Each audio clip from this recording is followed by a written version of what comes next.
Pārņemts no mana vecā tēva saimniecības 92. gads, kad sāku tā reāli saimniekot. 95. gadā oficiāli nodibināja saimniecību. Bija gan cūkas, gan govis, kāpostus audzējām.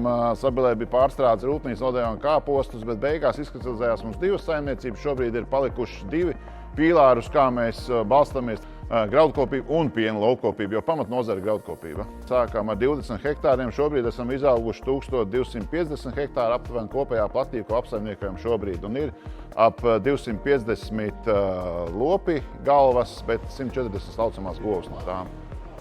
Es lepojos ar mūsu kopējo komandu, kas ir nemainīga, kas ir jau gadiem pamatsastāvs. Mums ir izveidojusies tāda kopīga komanda, kad mēs katrs jau zinām savus pienākumus, savus darbus, savu atbildību.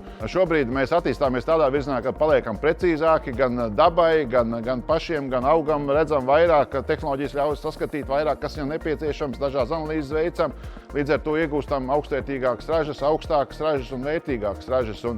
Un ejam arī tajā virzienā, kad audzējam daudz tauriņu ziežus, kas ir pupas zirņi, kas ienāk mūsu augu sekā, kas arī palīdz saimniekot efektīvāk un augsnēji labāk. Pamatā jābūt ir mīlestībai uz to darbu. Jāpatīk ir tam darbam un jābūt ar sirdi iekšā.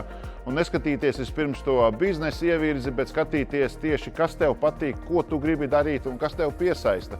Un manā gadījumā tas bija tā lauksaimniecība, varbūt tie ir geji, no vecā tēva, varbūt tas ir kaut kas cits, bet man tiešām patīk šis darbs. Es esmu, varu pat skaļi teikt, es mīlu šo darbu, jo citas nevar iedomāties, ko es daru. Man patīk, kā pavasarī sāk dīgt šie ziemāji, kā viņi pārziemojuši, pēc šos procesus, kā viņi aug, kā viņi attīstās.